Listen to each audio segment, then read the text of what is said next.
Buenos días a todos. Hoy vamos a hablar de falla cardíaca. Vamos a hablar de falla cardíaca con fe deprimida, que es la que más frecuentemente vemos y en la cual pues, tenemos mayores humanos.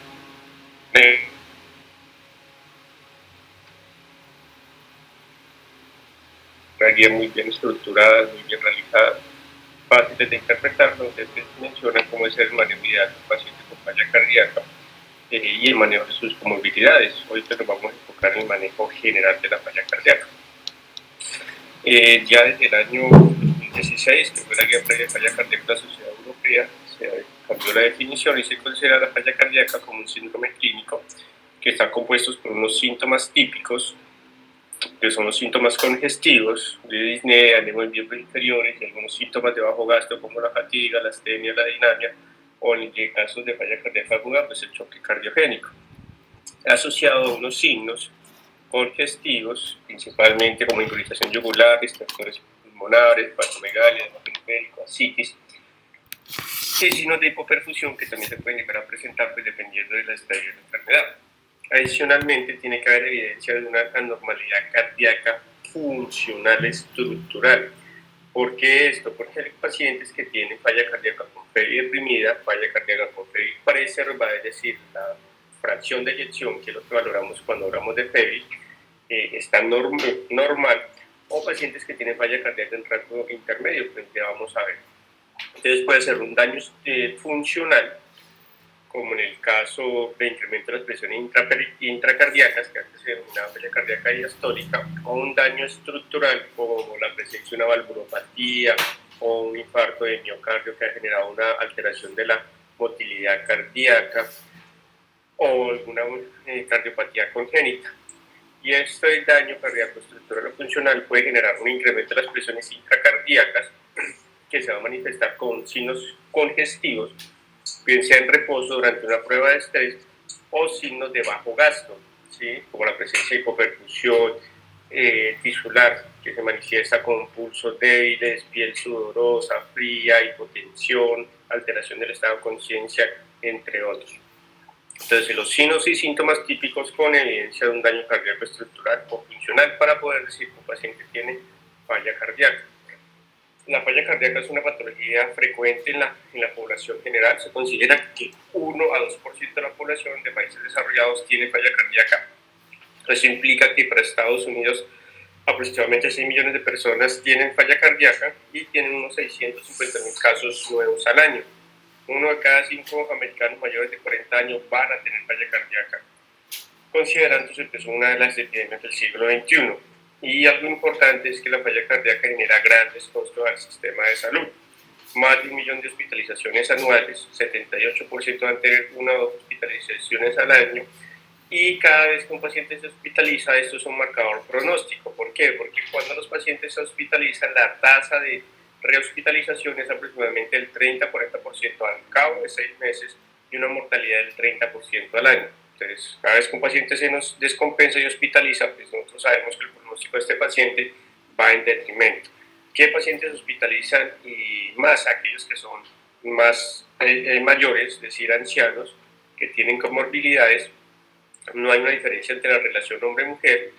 Generalmente estas hospitalizaciones generan estancia prolongada y regresos frecuentes y grandes costos al sistema de salud. 39,000 millones de dólares para Estados Unidos en el año 2010 en el manejo de las compensaciones agudas de la falla cardíaca.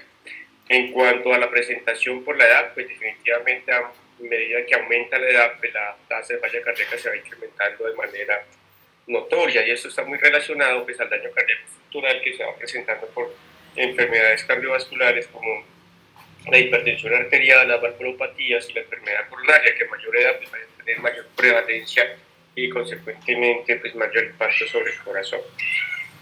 Cuando vemos la mortalidad de falla cardíaca durante el transcurso del tiempo, pues vemos que esta realmente, a pesar del manejo médico óptimo, no ha disminuido, y como la mortalidad, pues a medida que la edad se incrementa, pues va siendo mayor, siendo mucho más alta en los pacientes que tienen más de 85 años. como vemos, la prevalencia global es más o menos 2% de la población. Sin embargo, esto varía mucho dependiendo del país que se esté estudiando, la población donde estén extrapolando los datos. 1 de cada 5 a la edad de 70 a 80 años pues tienen falla cardíaca. Para Estados Unidos tiene una tasa de falla cardíaca de 219 casos por cada 100.000 habitantes, Reino Unido 130 casos, y la República de China 70 casos por cada 100.000 habitantes. Lo que esperamos es que la prevalencia de la falla cardíaca cada vez vaya creciendo más debido a un incremento de los factores de riesgo, diabetes mellitus, hipertensión arterial, enfermedad coronaria, valvulopatías, un envejecimiento de la población, que consecuentemente va a tener mayor carga de comorbilidades y una mejor atención a los pacientes que sufren un infarto agudo de miocardio. Antes de las estrategias de repercusión y el cateterismo cardíaco, pues muchos pacientes con infarto de miocardio fallecían en el evento agudo. Actualmente con estas terapias pues se logra salvar vidas y consecuentemente pues, esto va a quedar ahí con un daño a nivel de cardíaco que a largo plazo, si no hay un manejo adecuado, pues va a progresar la presencia de falla cardíaca. Y es precisamente eso en lo que se refiere a fisiopatología. Para tener falla cardíaca pues tiene que haber un evento índice, es decir, un factor etiológico que va a generar una serie de mecanismos compensadores para el manejo del estado agudo. Es decir, inicialmente estos mecanismos compensadores son beneficiosos para evitar que el paciente fallezca por un shock cardiogénico. Sin embargo, si estos mecanismos compensadores, como son el sistema neurohumoral, sistema nervioso autónomo, básicamente el simpático, el sistema renina, angiotensina, aldosterona y el endotelio, que en ese caso lo que van a hacer es incrementar el nivel de catecolamina, generar resistencia vascular sistémica pues, para mantener la perfusión de los órganos, y cardíacos como la ley de Fran-Starling, la mayor estiramiento de la fibra, mejor contractilidad cardíaca, pues van a ser los mecanismos compensadores. Sin embargo, si esos mecanismos se mantienen en el tiempo, pues van a generar remodelación cardíaca. Cuando hablamos de remodelación cardíaca son todos aquellos cambios fisiopatológicos adaptativos que va a generar el corazón para ese evento índice o esa noxa que está generando el daño, que básicamente va a ser una hipertrofia concéntrica, o sea, incrementar el grosor de la pared, o una hipertrofia excéntrica, incrementar el diámetro, incrementar el volumen del ventrículo, ¿sí? Manteniendo el grosor de la pared normal, que consecuentemente van a generar una disfunción sistólica o una disfunción diastólica. A largo plazo, esto se va a empezar a manifestar con signos y síntomas congestivos, sistémicos o pulmonares y la presencia de hipoperfusión. ¿Cuáles son los factores etiológicos más frecuentes? Pues son muchos, hay isquémicos, que la enfermedad coronaria o anomalías coronarias es lo más frecuente, principalmente el 30% de los casos de falla cardíaca están en relación a procesos isquémicos. Valvulopatías, estenosis o insuficiencias, la hipertensión arterial es uno de los factores etiológicos también más frecuentes, aproximadamente un 30 a 40%. La presencia de miopatías, cuando nosotros hablamos de cardiopatía, quiere decir que algo externo ha dañado el corazón. Por ejemplo, cardiopatía isquémica, cardiopatía valvular. Si no es daño de la fibra, sino algo secundario que me ha dañado el corazón. Cuando hablamos de miocardiopatías, quiere decir que es un daño intrínseco de la fibra muscular. Miocardiopatía hipertrófica, miocardiopatía dilatada, miocardiopatía restrictiva, el ventrículo izquierdo no compacto, todo eso son miocardiopatías, porque es un daño en la fibra muscular que no está generado por un evento externo. La presencia de pericarditis, las arritmias cuando no tienen adecuado control, congénitas, infecciones, la miocarditis, la enfermedad de Chagas, algunas endocrinológicas si no se manejan adecuadamente pues van a generar repercusión cardíaca, como el hipo o el hipertiroidismo, la diabetes mellitus, obesidad. Hay otras, algunos pacientes no logramos evidenciar la causa de su falla cardíaca, son las idiopáticas, tóxicas, alto gasto, anemia, fístula arteriovenosas en embarazo. Este es el porcentaje de las etiologías. Falla cardíaca isquémica aproximadamente la etiología es 38%, idiopática 22%, valvular 10%, chagásica 10%, hipertensiva 12%. Sin embargo, es importante tener en cuenta que para nosotros considerar falla cardíaca hipertensiva pues se debe haber descartado todas las otras, es decir, que el paciente tenga hipertensión arterial y no presente ninguna de las otras. Pero consecuentemente los pacientes que tienen isquemia, pues la mayoría son hipertensos, por eso la prevalencia de la hipertensión arterial en pacientes con falla cardíaca es casi igual de alta a la isquémica cuando no se encuentran otras causas. Entonces aquí tenemos, el paciente tiene un evento de índice, tiene una presión de eyección inicial que está normal a alrededor del 60%, activa los mecanismos compensadores y estos mecanismos compensadores que en el momento agudo los salvan, si se perpetúan a largo plazo, pues van a empezar a generar disfunción cardíaca. Y esto generalmente porque se da el estímulo constante de catecolaminas genera que los receptores de las catecolaminas, que son receptores de 7 dominios que están a nivel de la membrana externa, se internalicen, con lo cual pues, no van a tener una respuesta a los niveles altos de catecolaminas. Y además pues, el sistema renina-angiotensina va a generar un incremento en la resorción de sodio y del líquido que a largo plazo pues, comienza con los síntomas congestivos. Todo eso hace que un paciente que está asintomático a largo plazo presente disfunción ventricular y genere los síntomas.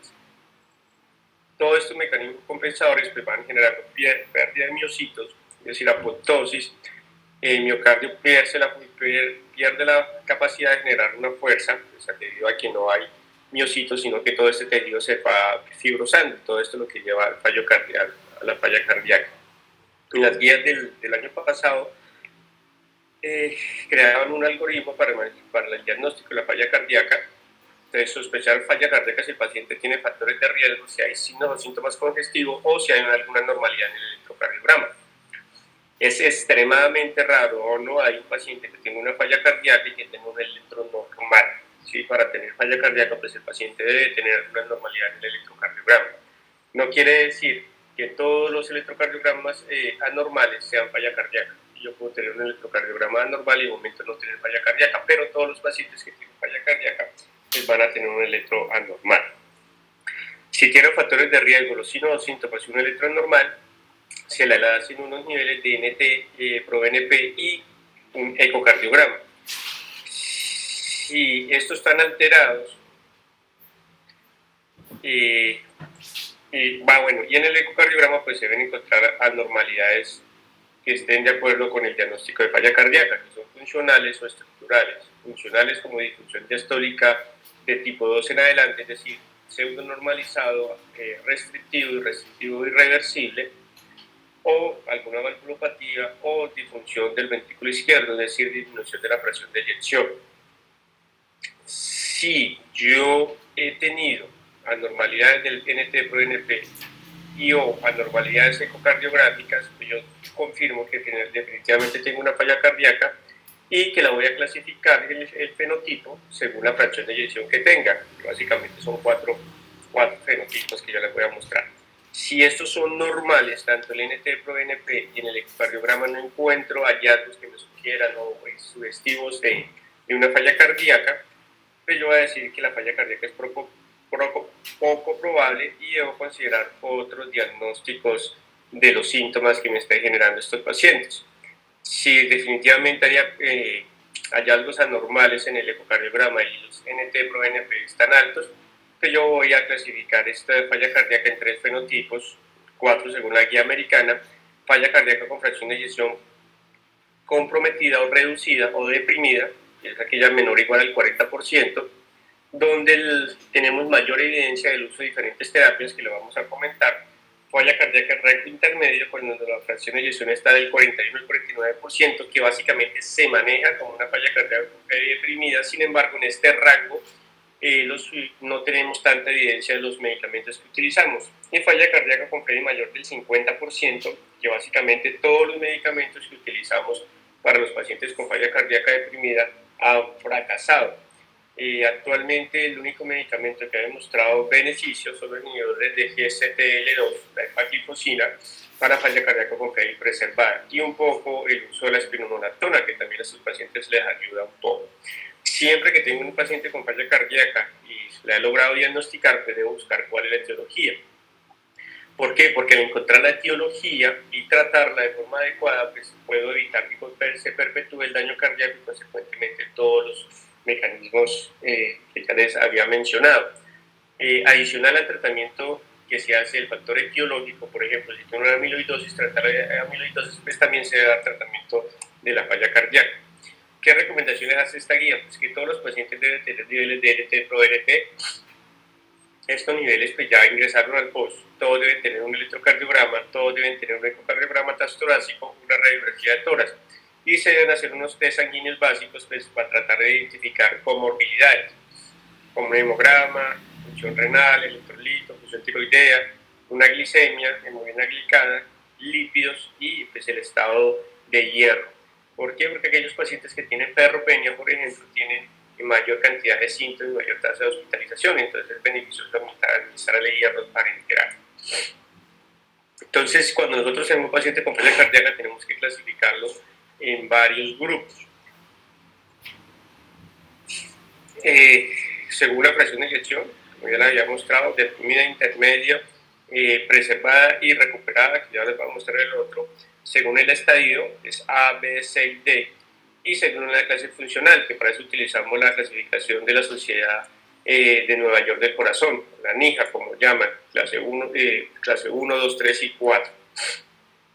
Entonces, falla cardíaca con FEI reducida, si tiene una fracción de eyección menor o igual al 40%, no requiere otros parámetros ecocardiográficos adicionales ni la determinación de péptidos natriuréticos para confirmar el diagnóstico. Solo con una fracción de eyección menor de 40, pues ya decimos que tiene una falla cardíaca.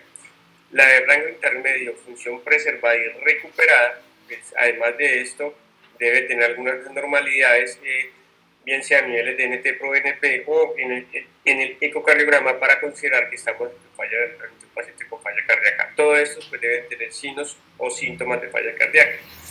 La de rango intermedio, según esta última guía del 2021, le quieren cambiar ese término de rango intermedio y dejarla como fracción de eyección levemente comprometida, que va del 41 al 49% de la eyección, y la fracción de eyección preservada mayor o igual al 50%. Estos deben tener niveles de NT-proBNP altos y al menos uno de los siguientes: que tenga dilatación auricular izquierda con un volumen indexado mayor de 34 mililitros por metro cuadrado, perdón, aquí no minutos sino metro cuadrado, o que tenga hipertrofia ventricular izquierda, que en hombres es más de 115 gramos por metro cuadrado o en mujeres más de 95 gramos por metro cuadrado, o se evidencia alguna alteración de la función diastólica. Entonces, como les mencionaba, patrón pseudo normalizado, restrictivo reversible o restrictivo irreversible. En el año 2013, la Guía Americana del Corazón adiciona otra definición, o había adicionado otra definición, que los pacientes con falla cardíaca con función recuperada son aquellos que tienen una función reducida, es decir, menor del 40, y que han mejorado con el manejo médico. Este grupo de pacientes es muy importante porque no les debe faltar la medicación. Si un paciente con falla cardíaca con FEI reducida logra recuperar a más del 40%, pero le suspende los medicamentos, pues este paciente va a ser nuevamente difusión ventricular y el pronóstico es mucho peor porque posterior a reiniciar la medicación nuevamente es muy difícil que la función ventricular vaya a mejorar. Según la clasificación por estados o estadios, que esa es de la guía americana del 2013, que también la utilizamos, la clasificamos en A, B, C y D. Estadio A son todos aquellos pacientes que tienen factores de riesgo, pero que aún no han tenido un daño cardíaco estructural. Por ejemplo, el paciente que tiene hipertensión, que tiene enfermedad coronaria estable, diabetes mellitus, si tiene historia familiar de cardiopatía o usa medicamentos cardiotóxicos, como por ejemplo los pacientes que están en quimioterapia. Estos todavía no han desarrollado falla cardíaca, pero tienen factores de riesgo. En este caso, ¿qué debemos hacer? Pues manejar los factores de riesgo para evitar que nos vayan a generar falla cardíaca. En el estadio B están los pacientes con falla cardíaca, con enfermedad cardíaca estructural, por ejemplo, el paciente que tiene una estenosis aórtica moderada o una estenosis aórtica severa, pero que aún no ha presentado signos ni síntomas de falla cardíaca. El paciente que tiene un infarto miocardio previo, que ha tenido un remodelado de hipertrofia ventricular izquierda, o ha tenido disminución de la fracción de eyección, o tiene una valvulopatía asintomática. Ese paciente es un estadio B. Si tiene disfunción ventricular, se debe iniciar ya un manejo médico específico para falla cardíaca adicional al manejo de su factor etiológico. El estadio C son todos aquellos pacientes con enfermedad cardíaca estructural con síntomas previos o actuales de insuficiencia cardíaca. Es decir, si un paciente en algún momento de su vida ha presentado síntomas de falla cardíaca, ya queda catalogado para el resto de la vida como un estadio C. Los síntomas de congestión o de hipoperfusión. Y el estadio D, que es el estadio avanzado, ya se consideran los pacientes con falla cardíaca refractaria, que requieren hospitalización recurrente o el uso de dispositivos de asistencia ventricular, o que son candidatos para llevar a trasplante cardíaco. pulmonares son aquellos pacientes que están en clase funcional 3 y 4, que no mejoran a pesar de medicamentos que se les ha instaurado. Estos pacientes pues tienen a largo plazo un muy mal pronóstico. Y según la clasificación de la New York Heart Association, tenemos clase 1, el paciente que hace una actividad física y que cotidiana y que esta actividad no genera fatiga, palpitaciones o disnea. Clase 2, el paciente que presenta ligera limitación de la actividad física sin síntomas en reposo. La actividad física normal causa fatiga, palpitaciones o disnea. Típicamente nosotros tratamos de objetivizar esto con cuántas cuadras camina, cuántos pisos de escalera sube. Si un paciente camina más de 2 cuadras y no tiene que detenerse, es decir, no tiene que hacer pausas, consideramos que está en una clase funcional 2. O si sube más de un piso de escaleras, consideramos que está en una clase funcional 2. La clase 3 es una acusada limitación de la actividad física, síntomas en reposo. Cualquier actividad física provoca la aparición de síntomas. Camina menos de 2 cuadras, sube menos de un piso de escalera, es decir, eso ya le genera los síntomas, está en una clase 3. Y la NIJA clase 4 es incapacidad para realizar cualquier actividad física. Los síntomas de insuficiencia cardíaca están incluso en reposo y aumentan con cualquier actividad física. Entonces el paciente que está comiendo y se hace disnea, el paciente que se está bañando hace disnea, que abotonándose la camisa hace disnea, esos son pacientes que están en clase 4. O simplemente el paciente que está en reposo y ya hace disnea. Esos pacientes pues tienen peor pronóstico. Y es muy importante ver la clase funcional y por eso todos los pacientes la buscamos, porque eso nos indica pronóstico. Cuando los pacientes tienen una clase funcional 3, la probabilidad de muerte al año es del 6.3%. En clase funcional 2, en clase funcional 3 la mortalidad es del 10% y en clase funcional 4 la mortalidad es del 19%. Es decir, cuanto más sintomático esté el paciente, pues la probabilidad de muerte va a ser mucho mayor. El objetivo de nosotros siempre, cuando tenemos un paciente con falla cardíaca, es llevarlo a una clase funcional 1, porque la mortalidad pues, es mucho más baja. Y la otra clasificación que utilizamos es la clasificación de Stevenson, o también denominada como clasificación hemodinámica, donde vamos a encuadrar al paciente en 4 cuadrantes, dependiendo de los signos de congestión o los signos de perfusión. Cuando hablamos de signos de congestión, es que tengo una presión en cuña pulmonar mayor de 18 milímetros de mercurio, o cuando hablamos de signos de perfusión, es que tengo un índice cardíaco menor de 2.2 litros minuto por metro cuadrado. Entonces está el Stevenson A, o el cuadrante A, que es donde debemos tener a todos los pacientes compensados, o este es el paciente compensado, que es un paciente caliente, es decir, que tiene un índice cardíaco mayor de 2.2 y que no tiene síntomas congestivos, es decir, una presión en cuña pulmonar menor de 18. Eso no le mandamos a hacer cateterismo a un paciente para determinar eso lo determinamos con la clínica. Entonces, lo ideal es tener a todos los pacientes en el Stevenson A. El Stevenson B es el paciente que está caliente, buena perfusión y está húmedo, o sea, con síntomas congestivos. El Stevenson C es el paciente que está hipoperfundido y está húmedo, tiene una presión en cuña elevada, tiene un índice cardíaco deprimido y la resistencia vascular alta. Este paciente pues definitivamente va a estar siendo manejado en urgencia en la mayoría de casos. El tratamiento líquido de estos pacientes son los diuréticos y el uso de nitratos para disminuir la resistencia vascular sistémica. En este paciente en estadio C, adicional al uso de diuréticos, pues le debemos poner inotropía para mejorar la contractilidad cardíaca y disminuir los síntomas de hipoperfusión. Y el peor perfil de todos es el Stevenson L, es aquel paciente que tiene una presión en cuña normal, es decir, no hay síntomas congestivos, y tiene un gasto cardíaco bajo, es decir, está seco. Es el paciente que es frío y seco. Realmente, en menos del 5% de los casos son los pacientes con peor pronóstico porque están en un estadio muy avanzado de su enfermedad, básicamente una falla cardíaca ya terminal. La mayoría de los pacientes, cuando se descompensan, el 80% van a estar en este perfil, en el perfil B, y aproximadamente un 10 a 15% en el perfil C. Generalmente manejo a estos pacientes, al inicio le hacemos un reto volumen, 150 mililitros de solución salina, y vemos si con eso mejora la presión arterial y la frecuencia cardíaca. Si con eso mejora, pues lo continuamos hidratando. Si con esto no mejora, pues se le pone inotropía para tratar de mejorar un poco. Entonces, a todos los pacientes, cuando hacemos un diagnóstico de falla cardíaca, tenemos que clasificarlos con todas estas características. Entonces, si tengo una falla cardíaca, voy a decir que está en un estadio A, B, C o D, que tiene una clase funcional 1, 2, 3 o 4, y que está en un perfil hemodinámico de Stevenson A, B, C o L. Entonces, realmente los pacientes en estadio A, pues sabemos que no tienen factores de riesgo y como tal, pues van a estar en clase funcional 1 y van a tener un Stevenson A. Los pacientes con estadio B pueden estar en clase 1 y pues, deben estar en clase 1 y consecuentemente pues, en un Stevenson A. Los pacientes en Stevenson C, lo ideal tenerlos en clase 1.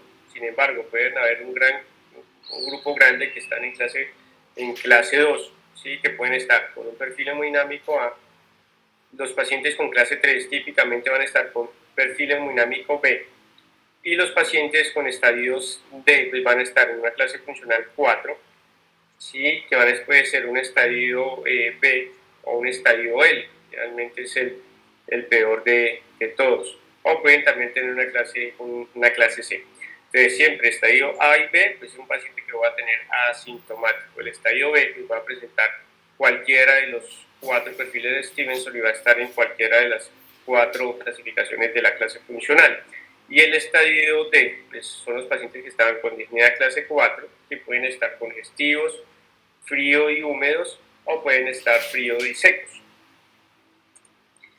Entonces, cuando yo hago el diagnóstico, entonces, por ejemplo, digo falla cardíaca de etiología, isquémica, estadio C, clase funcional 3, Stevenson A, y pongo la fracción de eyección que va a tener ese paciente. Y pues el tratamiento terapéutico se va a dar según el fenotipo que tenga el paciente. Es importante tener en cuenta que si tiene amiloidosis, pues se va a dar tratamiento para la amiloidosis, que si está hipertenso se va a manejar con antihipertensivos. Si tiene falla cardíaca con fracciones de eyección preservada, el párrafo fracasó, entonces debemos utilizar empaglifosina. Si tiene fibrilación auricular, considerar la terapia de control de ritmo o control de frecuencia, mala anticoagulación. Enfermedad cardíaca valvular, mirar si es candidato para TAVI, mitraquid. Deficiencia de hierro, pues iniciar la suplencia. Si es falla cardíaca con fracción de eyección en rango intermedio, pues utilizar el bloqueo de angiotensina, como se utiliza con la FEBI conservada. Disincronía cardíaca, pues mirar si es candidato para implante de un cardio resincronizador, y si tiene enfermedad coronaria, llevar a revascularización. Es decir, todos los pacientes, adicionalmente a hacer el diagnóstico, pues debemos de ver la etiología y manejar la etiología. Y pues tener en cuenta que a medida que el paciente va pasando un estadio A, un estadio B, estadio C, estadio D, pues va presentando la historia natural de la falla cardíaca y va teniendo una progresión de su enfermedad. Entonces, en el estadio A solamente control estricto de los factores de riesgo, hipertensión, dislipidemia, evitar el uso de cigarrillo, drogas o alcohol, tariegas para pacientes con hipertensión arterial o diabetes mellitus. Si hay alguna taquicardia, hacer un adecuado control de frecuencia. Si hay enfermedad tiroidea, pues hacer un control de esta y estar haciendo una evaluación periódica. Son pacientes con alto riesgo de falla cardíaca y como tal pues se manejan los factores de riesgo. ¿Qué recomiendan las guías para hacer un control estricto de la presión arterial? Esta guía para el 2017 consideraba que mantener presiones de menos de 130-80, sin embargo los europeos dicen pues, que mantener presiones menores de 140-90. En el estadio B, pues el paciente no tiene síntomas, pero va a tener disfunción ventricular izquierda o está asintomático. Sí, entonces son aquellos pacientes, como les mencionaba, que tienen una valvulopatía severa asintomática o tienen un infarto de miocardio asintomático. Si en estos pacientes se evidencia que hay disfunción ventricular izquierda, pues se debe iniciar tratamiento con IECAS o bloqueadores de receptor de angiotensina 2 o sacubitrilo valsartano. Y adicionalmente pues se debe iniciar un beta bloqueado. Es decir, si tengo difusión ventricular izquierda, así esté asintomático, debo iniciar tratamiento pues, para la falla cardíaca, con el objetivo de disminuir el riesgo de progresión, disminuir que el paciente tenga mayor daño cardíaco y consecuentemente disminuir la remodelación cardíaca. Estas son diferentes recomendaciones que ha dado la guía, pues que tratar la hipertensión, que si tiene iniciar el tratamiento, que evitar el uso de cigarrillos, que si tiene FI menos del 30%, tratar un dispositivo, pues se voy a mencionar más adelante. En el estadio C, digamos que estos pacientes son los que reciben la mayor parte del tratamiento que tenemos para la falla cardíaca. Este es el algoritmo que tenía la guía del 2016, que básicamente no ha cambiado, solamente ya les voy a mostrar el cambio con una reciente guía. Entonces, a todos los pacientes que si hay síntomas de congestión, pues se les debe dar diuréticos. Y a todos los pacientes, si tienen una fracción de eyección de menos del 35%, a pesar de 3 meses de manejo médico óptimo, o que han presentado una historia de muerte súbita, se le debe tratar un dispositivo, un cardiodesfibrilador o un cardioresincronizador, dependiendo del URS. En estos pacientes pues vamos a utilizar todo el arsenal terapéutico, los inhibidores de la enzima convertidora de angiotensina o bloqueadores del receptor de angiotensina 2, los inhibidores de nefilesina, que es sacubitril/valsartán, los beta bloqueadores, los antagonistas del receptor de aldosterona, los inhibidores de GSTL2, que son medicamentos que normalmente utilizamos para la diabetes, pero en falla cardíaca disminuyen mortalidad y mejora función ventricular, como es la dapaglifosina y la empaglifosina a dosis de 10 miligramos. Terapia de resincronización cardíaca o implante de cardiofibrillado, la digoxina y los nitratos de hidralacina, que en Colombia esto no lo utilizamos, sirve mucho para los pacientes de etnia negra. Para los otros realmente no ha demostrado evidencia. Entonces, ¿qué hacemos? El algoritmo comienza que todos pacientes con una falla cardíaca con fracción de eyección reducida sintomática deben iniciar tratamiento con YECA o con un beta bloqueador hasta que hasta que logre la dosis máxima recomendada por guías o tolerada por el paciente. ¿Cuáles son los medicamentos aprobados, YECAS o bloqueadores del receptor de angiotensina 2? De YECAS tenemos el captopril, enalapril, lisinopril, ramipril, tandrolapril. Y en los bloqueadores de receptor de angiotensina 2 tenemos candesartán, valsartán y losartán. Ellos son aprobados para la falla cardíaca. Entonces, para el paciente con falla cardíaca no le deben poner un telmisartán, ni le deben poner un olmesartán, ni le deben poner un irbesartán, porque pues, no están aprobados para la falla cardíaca. Generalmente nosotros iniciamos con estos pacientes con dosis baja, vamos haciendo titulación cada 8 a 15 días hasta llegar a la dosis máxima recomendada por la guía o la dosis máxima tolerada por el paciente. Entonces, por ejemplo, con el enalapril, que es el que más utilizamos, empezamos con dosis de 2.5 cada 12 horas y vamos hasta dosis de 20 miligramos cada 12 horas. Esto dependiendo mucho que tolere el paciente. Si yo tengo un paciente con presión de 160, 90, pues no le voy a poner dosis de 2.5, sino que le voy a poner la dosis de 20 miligramos de una vez o directamente. Entonces, los YECAS o ARA2 se deben colocar a todos los pacientes con falla cardíaca menor al 40%. Tener en cuenta que el bloqueador del receptor de angiotensina 2 solo se debe utilizar para los pacientes que no han tenido una adecuada tolerancia al YECA o al ARA2 o que está al YECA, perdón, que está contraindicado al YECA. La no tolerancia lo más frecuente es que el paciente comienza a presentar tos. Entonces, en este caso, suspendemos el YECA, iniciamos un bloqueador de receptor de angiotensina 2 o le iniciamos sacubitril o valsartán. Sin embargo, si no toleró bien el YECA, pues es poco probable que vaya a tolerar el sacubitril o valsartán. Contraindicado en pacientes que tienen potasio mayores de 5 miligramos por litro, una creatinina mayor de 2.5, una tasa de filtración menor de 30. Si el paciente ya venía con este medicamento, pues lo puede, en el caso de la falla renal, lo puede continuar. Hipotensión sintomática, estenosis bilateral de filas renales, y nunca utilizar un YECA más un bloqueador receptor angiotensina 2 al tiempo. Vigilar función renal y electrolitos al inicio cada 15 días y hacer un incremento progresivo de la dosis, generalmente cada 2 semanas según la tolerancia y la presión arterial hasta la dosis máxima tolerada o recomendada por guías. Es una recomendación no dada de las guías. Mejora fracción de eyección, mejora síntomas, reduce hospitalización y muerte.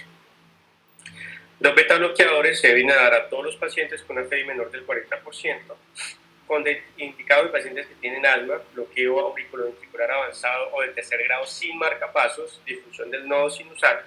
No sirve si el paciente tiene una frecuencia cardíaca menor de 50 latidos por minuto, evitar su uso en choque cardiogénico o hipoperfusión sistémica o los pacientes que están hipotensos. Iniciar dosis baja e incrementar progresivamente cada 2 a 4 semanas a la dosis máxima tolerada o recomendada por guías. Recomendación 1A, mejora fracción de eyección, síntomas, reduce hospitalización y muerte. Estos son los 4 medicamentos recomendados para el manejo de la falla cardíaca: carvedilol, bisoprolol, metoprolol, succinato, metoprolol, tartrato no tiene evidencia de falla cardíaca, no se debe utilizar. Y el otro es el nebivolol. Como vemos, iniciamos unas dosis bajas.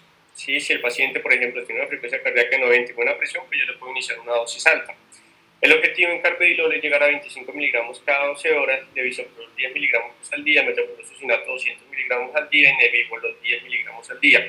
Estas son las dosis que tenemos que llegar a los pacientes. Cada vez que el paciente vaya con trope, miramos frecuencia cardíaca, presión arterial y tratamos de titular el medicamento hasta esta dosis máxima.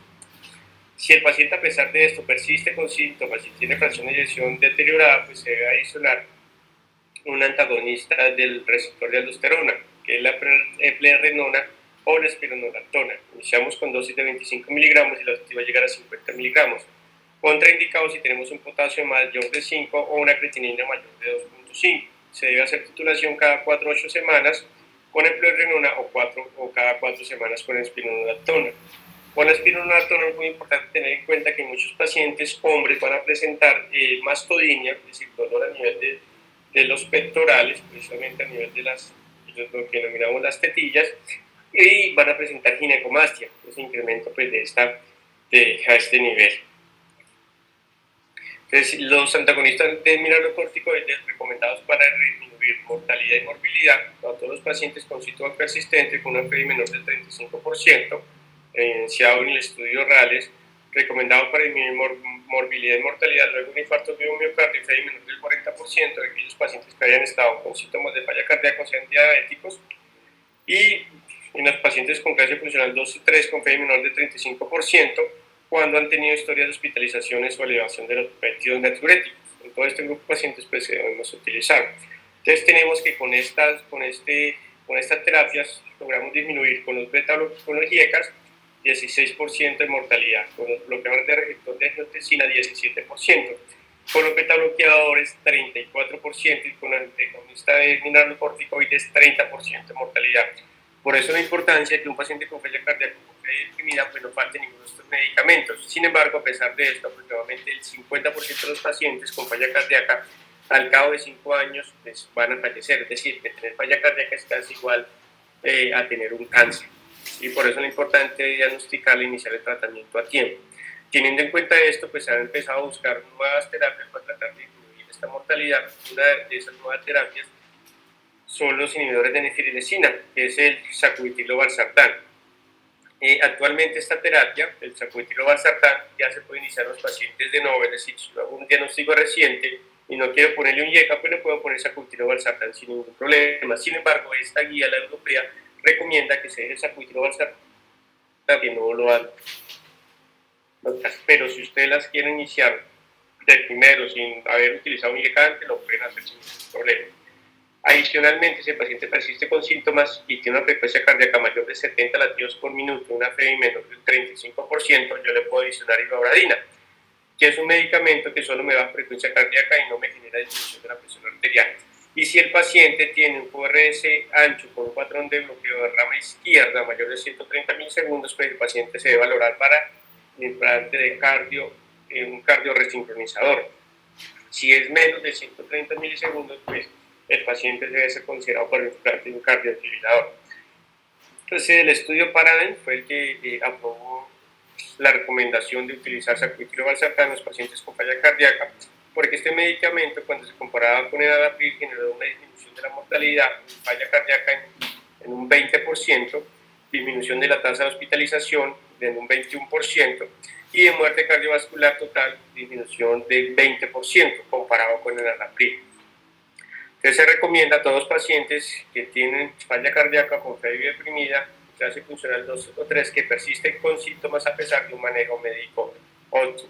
Siempre que vayamos a utilizar sacubitril/valsartán y venía tratamiento con IECA, se debe suspender al menos 36 horas antes y nunca debe ser administrado en aquellos pacientes que tengan antecedentes de angioedema.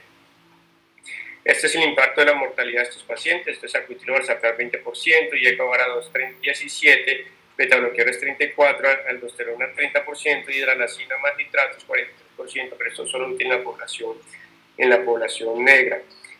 Pero a pesar de esto, mortalidad sigue siendo alta. Entonces, por eso se empezaron a utilizar otras terapias, como el uso de la dapaglifosina, que demostraba en aquellos pacientes con FEI menor del 40%, que venía el manejo óptimo, la dosis de 10 miligramos, lograba disminuir la tasa de muerte, hospitalización o progresión de la disminución de la presión de eyección en un 26%, hospitalización por falla cardíaca en un 30%, muerte por todas las causas cardiovasculares 18% y muerte de cualquier causa en 17%, es decir, una terapia supremamente efectiva.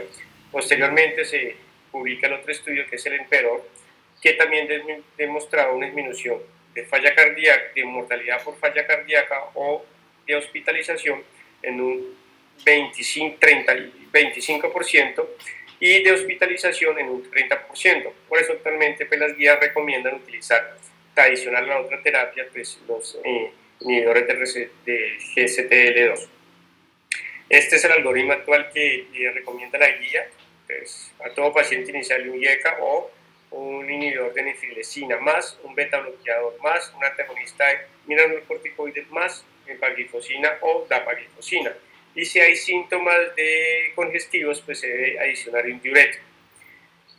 Si el paciente tiene una fracción de eyección menor del 35% y un QRS menor de 130 milisegundos y ha recibido 3 meses de tratamiento óptimo, se debe implantar un cardiodefibrilador. Si el paciente tiene una fracción de eyección mayor del 35% o la terapia de dispositivo no está indicada, pues el paciente va a continuar con el manejo de la falla cardíaca y considerar pues, otras terapias de clase 2, como el uso de la ivabradina o el uso de la digoxina que vamos a ver.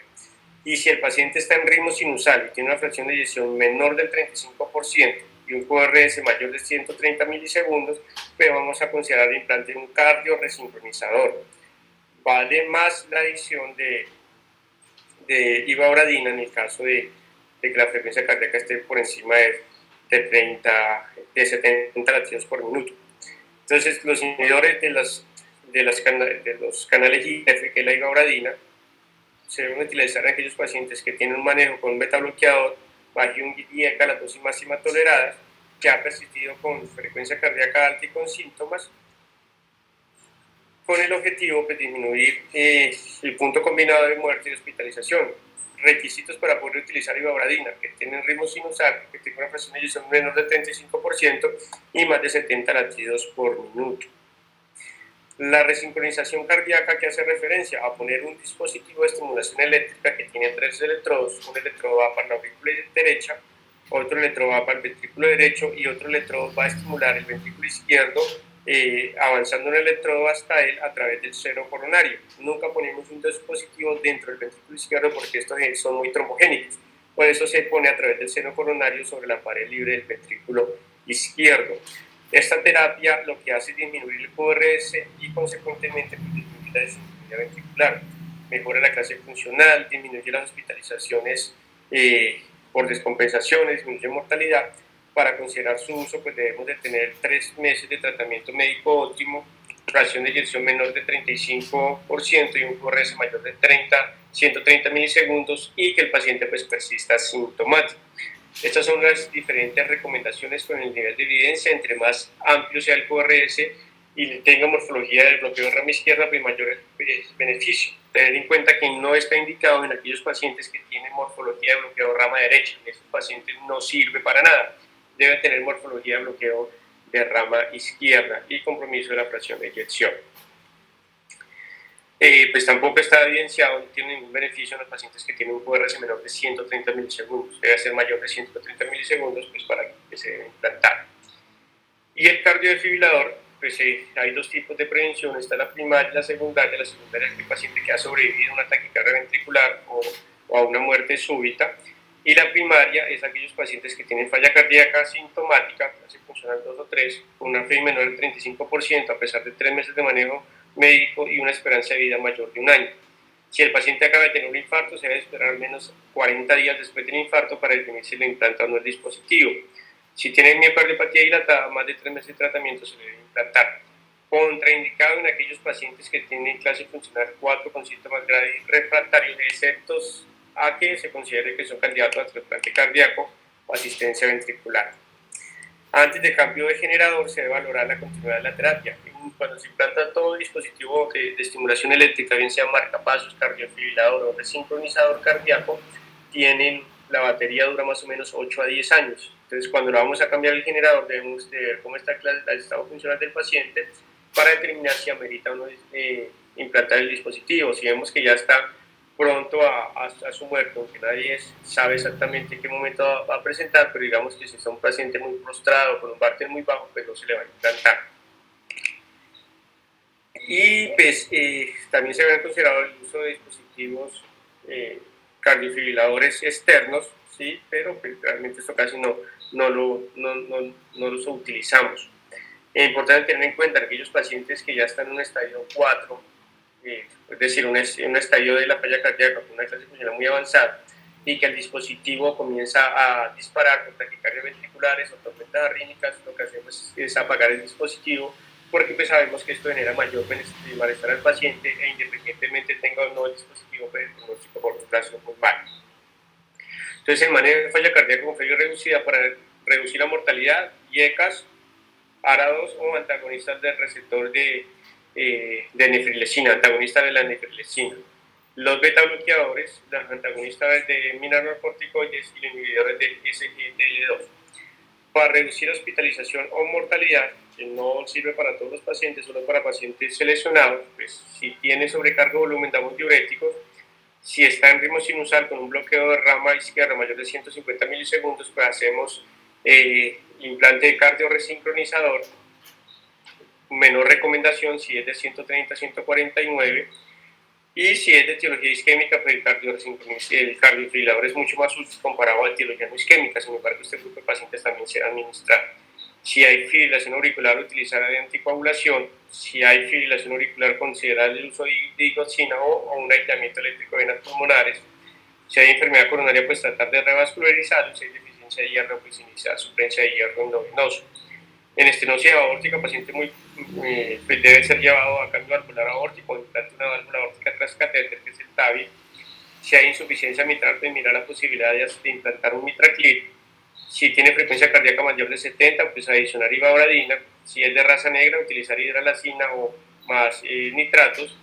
Y si hay intolerancia a los IECAS o a la ARA o a los sacubitril/valsartán, pues utilizar los bloqueadores de receptor de angiotensina. Los diuréticos no disminuyen mortalidad, pero son el pilar elemental para los síntomas congestivos. Por eso se le da a todos los pacientes que tengan síntomas congestivos. Digoxina generalmente los dejamos reservados para aquellos pacientes que tienen falla cardíaca con fibrilación auricular y que persiste con frecuencias cardíacas altas, por encima de 90 latidos por minuto, por encima de 110 latidos por minuto, según pues algunas guías. Todo esto depende de la tolerancia de los pacientes. Y la hidralacina estaba recomendado en pacientes afroamericanos con clase funcional 3 y 4, que a pesar de terapia médica óptima persistían con síntomas. Nosotros en Colombia este medicamento no los empleamos, no tenemos esas dosis, son específicamente para pacientes afroamericanos. En cuanto al estadio de, pues, identificar y controlar el volumen, considerar si el paciente es candidato o no para trasplante cardíaco, debe ser manejado en una unidad o clínica de falla cardíaca, utilizar todas las medidas que utilizan en clase A, B y C, y considerar si el paciente es candidato para soporte mecánico circulatorio como terapia puente a trasplante o terapia a destino. Adicionalmente, pues el paciente debe ingresar a cuidados paliativos para administración de inotrópico, morfina, infusión de diuréticos, y considerar si ya tiene un cardiofibrilador, pues la desconexión de este. Entonces, no todos los pacientes pueden ser mandados a trasplante cardíaco. Para poder trasplantar a un paciente tienen que tener unos criterios específicos. No a todos los pacientes se le va a poner instalar un soporte mecánico circulatorio, y pues algún grupo de pacientes pueden dejar ese soporte mecánico circulatorio si se lleva a implantar como terapia a destino. El objetivo de esto es disminuir la hospitalización y mejorar la calidad de vida. Adicionalmente, todos los pacientes con falla cardíaca se deben enviar a rehabilitación cardíaca y se debe hacer un manejo multidisciplinario, pues dependiendo de todas las comorbilidades que tenga. Cuando consideramos que un paciente tiene una falla cardíaca avanzada, cuando tiene necesidad de uso frecuente de inotrópicos para mejorar síntomas, un consumo pico de oxígeno menor de 14 mililitros por kilogramo minuto o menor de 50% del predicho, eso se evalúa a través de una ergospirometría, una caminata de 6 minutos menor de 300 metros, en 12 meses, refractaria al diurético, es decir, a pesar del uso de diurético, el paciente persiste con síntomas congestivos, empeoramiento de la hipertensión pulmonar, no tolera la titulación de los medicamentos.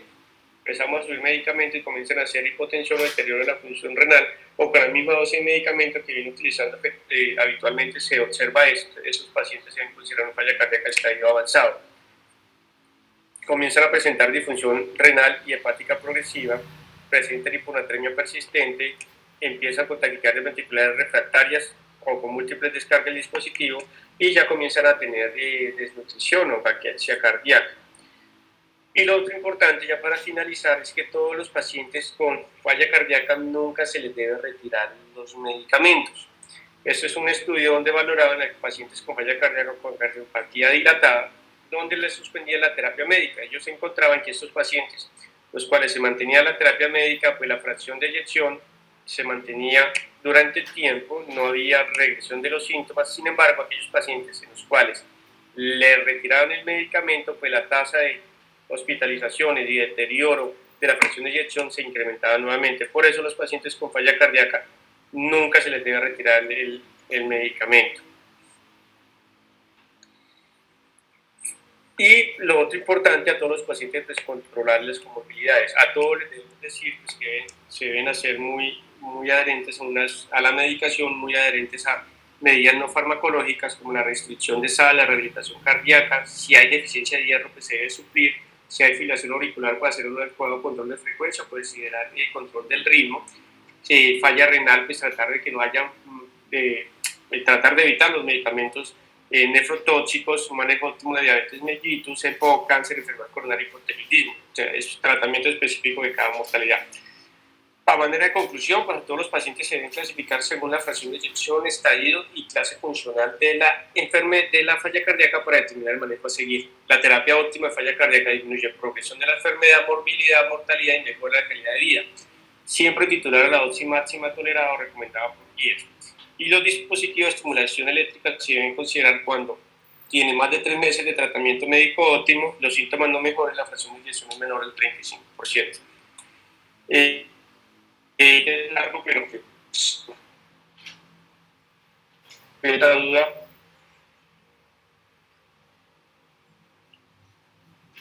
No, ninguna. Listo. Entonces, esta noche le envían el link. Mañana nos vemos. Tengo consulta a las 6 de la mañana. Nos vemos a las 5:30.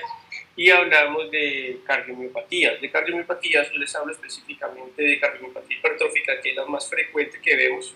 Las otras, lo que es amiloidosis cardíaca, sarcoidosis, cardiopatía restrictiva, enfermedad de Fabry y todo eso, pues nunca he visto un caso por acá. Por eso me enfoco a hablarles solamente de miocardiopatía hipertrófica. Feliz día a todos y nos vemos mañana bien tempranito.